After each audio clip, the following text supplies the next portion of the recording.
Tournament organizers, do you hate uploading VODs after your events? I know I do. It's a long series of tedious steps. You have to turn each of your sets into a highlight. You have to make thumbnails for each set. You have to upload each of them to YouTube, give them a title, a description, tags, put them all on a playlist. It's not complicated, but it takes a long time. Which is why today I'm happy to announce a new tool for making this process easier. It automates as much of the VOD uploading process as possible. Basically, you give it some metadata, and it will crop each of your sets for you into its own video file. It will make a thumbnail automatically for each set, and it will handle the YouTube side of things completely. It will upload all of your sets to YouTube with their thumbnails, apply the title, description, keywords, put them all on a playlist for you. It'll handle all of that automatically. So this video is going to be a tutorial into how to use this tool so that you can use this for your own events and quickly get your VODs up on YouTube. Currently, we support Melee, Rivals of Aether, and Slap City, but in principle, we can support any fighting game. All we need is the images to make thumbnails for that fighting game. So if you'd like to see another game supported by this tool and can help with that, please let me know.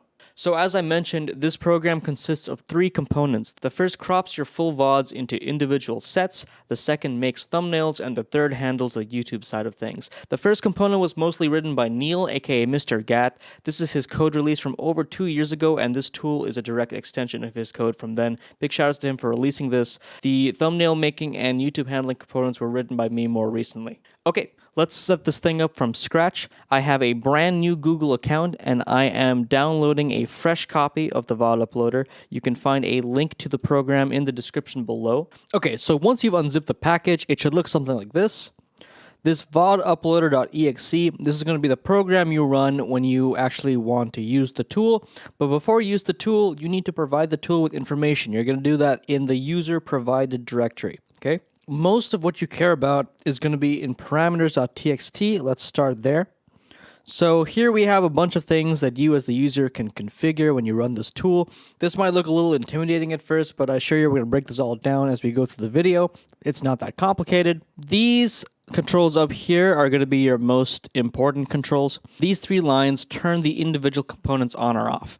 So maybe you don't need the full pipeline of cropping the videos and making the thumbnails and handling YouTube. If you only need 1 or 2 of these components, you can turn these on or off. You also set the title of your event. You set what game your event is. This is going to be important because it affects which sprites show up in your thumbnails. And finally, you tell it which file is going to have the metadata about the VOD itself. So let's take a look at this file here. This VOD metadata is the other most important file in this folder. So this is a very simple spreadsheet format. You guys can just keep the exact same format and then fill in the cells with whatever information you need to. So for each tournament set, you're providing when the set starts and ends in the VOD, what round it is, who the players are, and what characters they're playing. This information will tell the program how to crop the video, how to make the thumbnail, how to title the video on YouTube, etc. So you need to fill this out for your tournament VOD. For a typical top 8, this will be about 10 rows in this file that you need to fill out. So once you have this metadata file figured out, you have to tell the program where to find the full VOD. So I'm just going to go ahead and get my full VOD, drop it off in this folder here.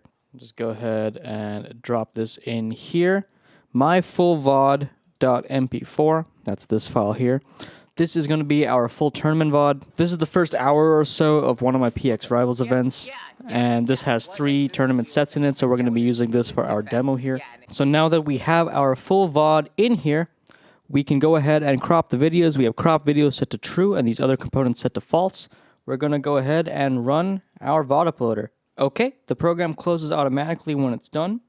And now we can check our VODs folder, and as you can see, we have our 3 sets here. So now let's go on to the second component, which is making thumbnails. Let's go ahead and turn this component on, and I will show you guys how to customize your thumbnails. But before we do that, let's just go ahead and run the program and see what it does by default. Okay, whoops, looks like I had these 2 set incorrectly, but now I've fixed that. Now that we've fixed that, let's go ahead and run our VOD uploader. This will close automatically when the thumbnails have been made. Okay, let's take a look here. And we have our 3 thumbnails for the big horse. Look at that. Now, these thumbnails are very heavily customizable for your own branding, for your own tournament series, etc. And we're going to talk about what you need to do to customize these thumbnails for what you want. I can show you some examples of real thumbnails produced by this program. RCS, the official Rivals of Aether series, recently used this program to generate these thumbnails. As you can see, we have these RCS Hot Springs thumbnails for both EU and NA. These were generated with this program. And I can also show you videos on my own channel for my events. These thumbnails have a very different look, but they were made with the same program. Alright, how do we customize these thumbnails? So, most of the customization is in these two files, the background and foreground files. And so this is very straightforward. The background is the background of your thumbnail. The characters go on top of this. This foreground file goes on top of the characters, and then any text you have goes on top of that. So if we take a look here at one of the thumbnails that's been generated, it follows this format. We have our background file at the very back, then we have the characters, then we have the foreground file on top of the characters, and then we have the text on the very top. So basically, any elements you want to appear behind the characters, you should put in the background file, and any elements you want to appear between the text and the characters, you should put in the foreground file. Now, there are more customization options than that. If we take a look at our parameters file right here, we have all of these options for customizing our thumbnail further. Now, if you don't want to worry about most of this, you don't have to, but if you want to make your thumbnails look as good as possible, you have options for changing the fonts for both the player names and the round name, changing the font sizes, changing the font colors, changing where exactly the font appears on the screen. So you have all of these different parameters for customizing exactly how your thumbnail looks. If there's other options you would like to see here, please let me know. So the final component in the system is the YouTube handling component. Now, configuring this is not so hard. You simply set the name of your playlist, whether you want it private or public, what your keywords are, and also where to find the description for the playlist. And so here we have a separate file. This description gets placed in your playlist and every video in the playlist. One more thing I should mention is that you should verify your YouTube account if you haven't already. This will let you add custom thumbnails, which is what you need if you're going to use the thumbnails generated by this program. Okay, so let's try uploading these programs. Let's go here, set upload to YouTube to true, and we already have our thumbnail, so that can be false. And then let's go ahead and run the program and see how it does. Okay, looks like I had a little issue with my package here. Fix that. I'm debugging as I make the video, guys. Don't worry about it. Anyway, let's start running this program. It's going to ask you to get an authorization code from this URL. Just go ahead, go here. It's going to ask you this every time you run the program.